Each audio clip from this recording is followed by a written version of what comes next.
Sekalian, pada prinsipnya sudah menghasilkan sesuatu yang positif ya, Bapak Ibu sekalian. Saya coba dulu lihat dari sisi kuantitas.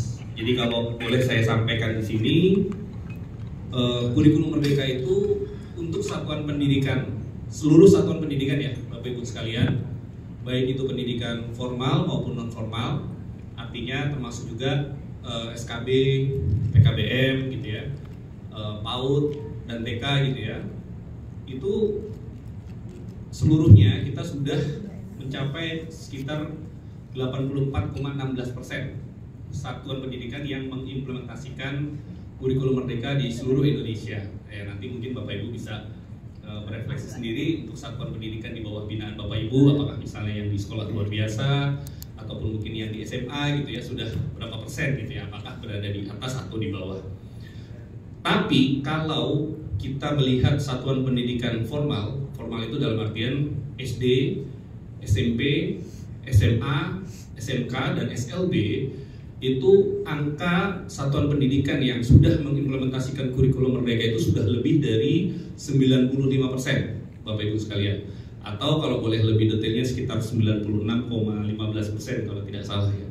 Jadi angka ini sebenarnya sudah boleh dikatakan sangat progresif ya, sangat positif, apalagi pelaksanaan kurikulum Merdeka sampai dengan saat ini itu sifatnya kan boleh dikatakan masih bersifat sukarela gitu ya Bapak Ibu sekalian, belum diwajibkan sampai nanti tahun 2026, tahun ajaran 2026-2027 ya, atau 2027-2028 untuk daerah-daerah 3T. Jadi memang ini adalah boleh dikatakan ini adalah sukarela. Kita sudah mencapai angka 6,15%. Jadi angka ini sebenarnya sudah sangat progresif ya. Walaupun kita tidak meninggalkan ya yang 5% tadi ya. Apalagi kalau yang tadi ketika kita bicara dengan satuan pendidikan non formal, dengan TK, PAUD gitu ya, SKB, PKBM gitu ya, itu masih ada challenge sekitar 15, sekian persen ya yang belum. Ini juga menjadi tantangan kita semua. Kalau SMA sendiri kalau tidak salah progresnya sudah 96% ya Mas Fadli ya, kalau saya lihat report terakhir dari teman-teman di BSKP dari Puskur. Kalau SLB itu sekitar 91%. Jadi angka ini sebenarnya juga sudah sangat baik ya Bapak Ibu sekalian. Jadi kami mengucapkan terima kasih dan apresiasi karena apa yang kita katakan berhasil ini itu adalah kerja kolaborasi kami yang mungkin di pusat bersama dengan UPT kami di daerah, dan tentu saja atas dukungan dan kerja keras dari Bapak Ibu di daerah ya, pemerintah daerah. Sekali lagi kami mengucapkan terima kasih dan apresiasi yang sebesar-besarnya. Boleh kita tepuk tangan dulu Bapak Ibu sekalian. Terima kasih sekali lagi. Nah itu kalau kita bicara secara kuantitas ya. Kalau kita bicara gitu ya, pertama gini, kita mungkin harus sepakat dulu. Kita ada istilah literasi, numerasi, karakter gitu ya. Taruhlah kita semua di sini sepakat bahwa itu adalah memang tujuan kita. Dan kalau boleh sedikit spill gitu ya, dalam target apa IPM ya, Indeks Pembangunan Manusia Indonesia ya, sampai yang dirancang oleh teman-teman di Bappenas itu literasi, numerasi tetap menjadi indikator yang diperhitungkan. Artinya apa? Jadi artinya kita sudah on the track Bapak Ibu sekalian. Kenapa sih literasi dan numerasi? Dan mudah-mudahan ini sudah tidak lagi menjadi pertanyaan. Kenapa kok itu yang menjadi alat ukur gitu ya? Saya rasa Bapak Ibu pastinya sudah sangat memahami gitu ya. Kenapa sih literasi dan numerasi gitu ya? Kita pahamlah secara garis besar bahwa itu sebenarnya kan ada modal dasar ya. Modal dasar seorang individu ketika memiliki ketika suatu saat nanti terjun ke masyarakat gitu ya, masuk ke dalam dunia kerja, baik itu di dalam negeri, di luar negeri gitu ya, dengan kekuatan literasi numerasi itu insya Allah menjadi individu yang lebih tangguh gitu ya, siap bertarung istilahnya seperti itu, lantas juga memiliki konsep berpikir yang baik gitu ya, kemampuan bertindak gitu ya, bagaimana cara mengambil keputusan gitu ya. Jadi kita berbicara adalah bagaimana kita menguatkan individu. Taruhlah literasi numerasi itu tidak lagi menjadi hal yang dipertanyakan ya Bapak Ibu sekalian. Oke, saya sekarang lanjut. Saya mungkin nggak ada paparan di sini, mungkin akan saya sedikit cerita gitu ya. Kalau dari beberapa hasil yang sudah dikeluarkan oleh teman-teman di BSKP, di PSKP gitu ya. Jadi angka literasi numerasi kita itu cenderung sudah mulai meningkat ya Bapak Ibu sekalian ya. Jadi kalau dulu yang melatar belakangi kenapa kita perlu bertransformasi adalah karena memang ada sesuatu yang harus kita perbaiki ya Bapak Ibu ya. Mungkin kita tahu juga, Bapak Ibu tahu juga, diawali dengan hasil PISA yang pada waktu itu kita berada di zona apa ya, kalau istilah di sepak bola itu ada zona degradasi gitu ya, zona bawah gitu ya. Nah sekarang kita sedang mengejar ketertinggalan itu. Nah kalau berdasarkan hasil AN tahun 2022 gitu ya, bentar saya nggak hafal jadi harus spill dikit. Jadi kebetulan kemarin itu saya bikin esai kecil-kecilan gitu Bapak Ibu sekalian. Jadi angka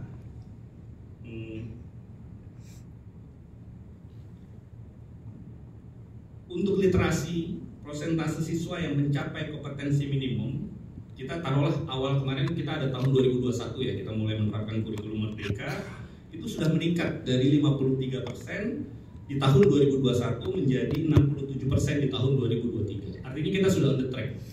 Demikian juga dengan yang numerasi gitu ya.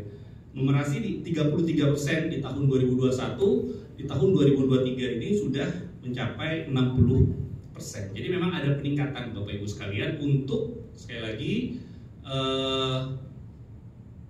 satuan pendidikan yang mencapai kompetensi minimumnya. Jadi kan itu memang target kita ya, minimal mencapai kompetensi minimum.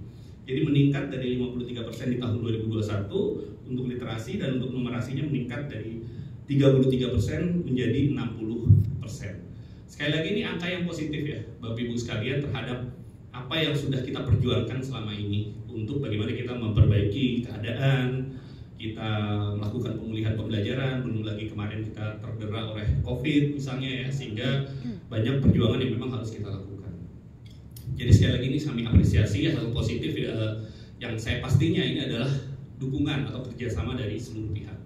Apapun yang kami lakukan di pusat gitu ya, saya rasa tidak akan berdampak gitu ya tanpa dukungan dari Bapak Ibu sekalian di daerah, sehingga kerja kolaborasi yang tadi Mas Fadli sempat spill gitu ya. Jadi bukan terjadi saja di pusat gitu ya. Jadi advokasi yang nanti akan kita jelaskan lebih lanjut itu adalah kerja kolaborasi kami di PDM, lantas juga dengan GTK, termasuk juga nanti dengan UPT kami di daerah.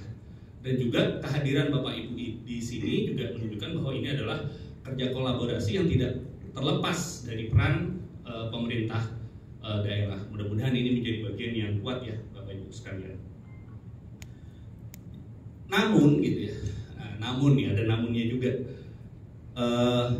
Tentu kita harus paham, kita harus akui di tengah tadi keberhasilan yang tadi saya sampaikan, memang ada juga tantangan-tantangan yang memang harus masih kita selesaikan.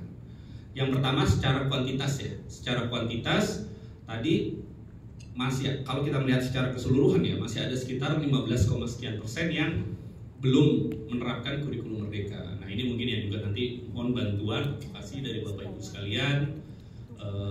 Sekali lagi kurikulum merdeka memang belum dipaksakan harus ya. Jadi ini memang kita mendorong secara sukarela dan bagaimana kebermanfaatan kurikulum merdeka itu dapat dirasakan oleh satuan pendidikan. Yang kedua tadi, ternyata memang masih ada juga satuan-satuan pendidikan. Jadi kalau tadi saya katakan mencapai kompetensi minimum ya, ternyata masih ada juga satuan-satuan pendidikan yang berada nilai kompetensi jauh berada di bawah angka kompetensi minimum ya Mas Fadli ya. Itu yang kita katakan dengan level 1. Dan ada juga yang di level 2 masih di bawah kompetensi minimum. Jadi kalau berdasarkan data yang hasil refleksi kami, refleksi di PDM dan juga refleksi yang dilakukan oleh teman-teman di BSKP, PSKP ya, itu yang ada di level 1 itu masih sejumlah 32% yang berada jauh di bawah kompetensi minimum. Yang ada di level 2 itu sekitar 34%. Artinya memang kita harus akui itu tidak semulus yang kita harapkan. Walaupun mereka sudah menerapkan misalnya kurikulum merdeka pun gitu ya, ada posisi-posisi yang masih penuh dengan tantangan. Untuk itulah kenapa kami melakukan yang disebut tadi oleh Pak Fadli sebagai advokasi implementasi kurikulum merdeka. Jadi target kita adalah kita ingin mencoba bagaimana kita turun gitu ya, masuk untuk kita mendorong gitu. Sebenarnya apa apa sih yang yang menyebabkan gitu ya mereka itu dalam posisi yang saat ini belum aman ya. Artinya ya masih berada jauh di bawah level kompetensi minimum. Jadi itu apa sih sebenarnya challenge-nya? Nah, sebelum kami melakukan advokasi ini, kami juga sudah melakukan refleksi, Bapak Ibu sekalian. Refleksi itu kita melihat tantangan-tantangan yang terjadi ini seperti apa, dan itu sudah dipetakan. Nah, dari pemetaan itulah akhirnya di advokasi ini sebenarnya kita sudah punya arah apa yang harus kita kuatkan oleh teman-teman di satuan pendidikan, sehingga pada akhirnya diharapkan mereka bisa keluar dari zona degradasi ya. Taruhlah kalau kita asumsikan ke level 1, level 2 itu zona-zona di bawah gitu. Bagaimana mereka bisa mencapai kompetensi minimum. Nah, inilah yang akan kita lakukan melalui program advokasi pendampingan IKM. Jadi advokasi pendampingan IKM ini nantinya akan fokus kepada satuan-satuan pendidikan yang berada di level 1, Bapak Ibu sekalian. Yang artinya memang mungkin ya ini memang kita pahami, kita juga selama ini menggadang-gadang gitu ya pendampingan asimetris gitu ya, pembelajaran berdiferensiasi gitu ya Bapak sekalian. Jadi mungkin inilah bukti nyata juga memang kita perlu melakukan ini gitu. Mungkin ada yang dengan skema yang saat ini berjalan gitu ya sudah bisa mengejar, bisa mencapai level yang diharapkan atau bahkan lebih gitu ya. Tapi memang kita pahami ada juga yang mungkin perlu skema lain gitu ya, pendekatan lain gitu ya. Jadi inilah yang sekarang akan dilakukan oleh teman-teman semua, termasuk juga dukungan dari Bapak Ibu sekalian. Di sini kan ada teman-teman MKKS, ada teman-teman dari kepala bidang ya, dari dinas pendidikan gitu ya. Jadi nanti akan secara detail mungkin nanti oleh teman-teman, oleh tim akan dipandu gitu ya. Seperti apa sih tindak lanjut yang harus kita lakukan atau rencana tindak lanjut yang harus kita lakukan. Nah, nanti ada teman-teman kami di UPT di daerah yang menjadi ujung tombak kepanjangan kami di pusat yang nanti akan berkoordinasi dengan Bapak Ibu sekalian gitu ya. Bagaimana proses rencana tindak lanjut dari pendampingan yang akan kita lakukan. Jadi taruhlah di sini kita melakukan semacam pembekalan dan koordinasi gitu ya. Nanti di level UPT itu akan lebih teknis. Nah, diharapkan dari sini nanti masukan dari Bapak Ibu yang dapat terus berkoordinasi dengan teman-teman UPT untuk membuat tindak lanjut sampai sehingga intervensi yang kita lakukan itu bisa sampai ke tataran di satuan pendidikan. Tapi saya perlu ingatkan bahwa yang kita lakukan ini bukan seperti biasanya pelatihan cascade ya Bapak Ibu sekalian ya. Kita melatih instruktur nasional melakukan instruktur provinsi, provinsi melakukan kabupaten kota dan sebagainya, bukan seperti itu. Intervensi yang akan kita lakukan itu tetap kita berpedoman pada beberapa hal. Yang pertama adalah kita tetap menjaga prinsip gotong royong. Yang kedua, ada satu hal ya Bapak Ibu sekalian yang saat ini sedang dibangun, sistem yang dibangun bersama teman-teman GTK juga, yaitu terkait bagaimana membangun budaya belajar mandiri. Jadi guru tidak hanya belajar kalau ada bintek, kalau ada pelatihan gitu ya, tapi bagaimana nanti materi advokasi kita itu adalah untuk mendorong itu gitu. Jadi kita tidak lagi menjejali guru dengan materi untuk belajar ini nanti akan dites, tidak seperti itu gitu. Tapi salah satu nanti materi yang akan disampaikan adalah bagaimana budaya belajar mandiri itu terbangun. Sehingga artinya ada atau tidak ada pelatihan gitu ya, yang baik yang dilaksanakan oleh pusat misalnya atau taruhlah belum dilakukan oleh pemerintah daerah gitu. Guru itu sudah terbangun gitu. Mereka ingin tahu, mereka ingin belajar gitu ya. Akhirnya nanti disediakan juga nih kemana mereka mau belajar gitu.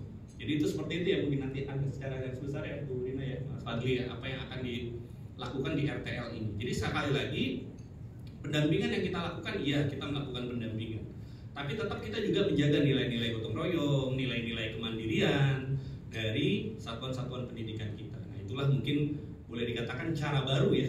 Tadi Mas Fadli juga sempat menyebutkan tadi cara baru bagaimana kita melakukan pendampingan Bapak Ibu sekalian. Nah disinilah jadi taruhlah ini ada teman-teman MKKS ya tadi ya, dari artinya itu kan boleh dikatakan sebagai apa ya, penggerak ya sebenarnya. Jadi harapannya nanti ketika teman-teman MKKS taruhlah sekarang bersama kita di sini, mungkin nanti bersama juga UPT berarti ya teman-teman MKKS ini ya, bersama-sama UPT nanti di daerah diberikan penguatan pembekalan materi. Nanti bagaimana MKKS ini menggerakkan, bagaimana teman-teman MKKS ini menggerakkan satuan-satuan pendidikan yang lain gitu ya, dengan materi yang mungkin nanti akan disampaikan oleh teman-teman kami di UBT.